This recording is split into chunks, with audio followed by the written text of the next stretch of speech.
বিজ্ঞান ও প্রযুক্তি ভিত্তিক সামাজিক ন্যায় বিচার প্রতিষ্ঠার লক্ষ্যে কাজ করার প্রত্যয়ে ব্যক্ত করেন শিক্ষা মন্ত্রণালয়ে দায়িত্ব পাওয়া নতুন উপদেষ্টা অধ্যাপক CR আবরার।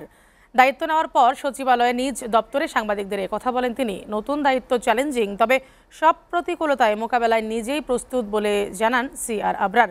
এ সময় বিদায়ী শিক্ষা উপদেষ্টা ওয়াহিদউদ্দিন মাহমুদ বলেন, 10 মার্চের মধ্যে সব শিক্ষার্থীর হাতে পৌঁছে যাবে নতুন বই। নূর উদ্দিন খানের প্রতিবেদন।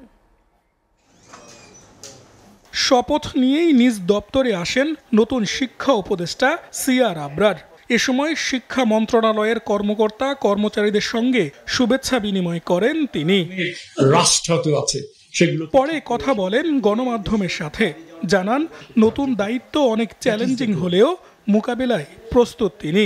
এবং শিক্ষাকে যে জাতির যেটা বলছেন স্বাস্থ্য এবং শিক্ষা, এটা হচ্ছে যে অধিকারের সবচেয়ে বড় রকমের এটা একটা অধিকার আমরা মনে করি।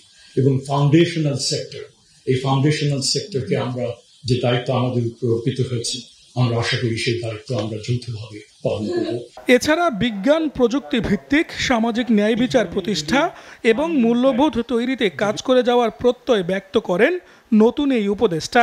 ছোট ছোট বিভিন্ন জায়গায় নানান রকমের রাষ্ট্র আছে, সেগুলোকে ঠিক করে সেটাকে কার্যকর করা, দ্যাট ইজ দ্য গোল।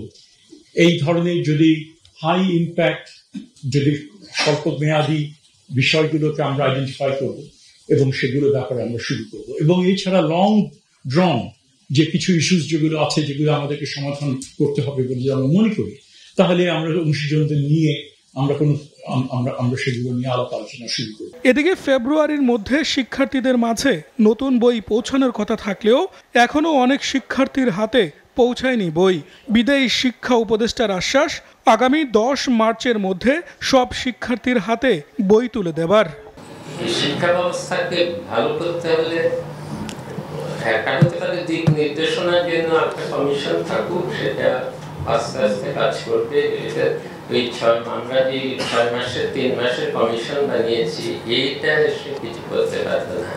এর আগে সকালে বঙ্গভবনে অন্তর্বর্তী সরকারের নতুন উপদেষ্টা হিসেবে শপথ নেন ঢাকা বিশ্ববিদ্যালয়ের আন্তর্জাতিক সম্পর্ক বিভাগের সাবেক শিক্ষক অধ্যাপক CR আবরার। তাকে শপথ বাক্য পাঠ করান রাষ্ট্রপতি মোহাম্মদ শাহাবুদ্দিন। এ সময় প্রধান উপদেষ্টা ডক্টর মোহাম্মদ ইউনুস সহ উপদেষ্টা পরিষদের সদস্যরা উপস্থিত ছিলেন। নূর উদ্দিন খান, SATV, ঢাকা।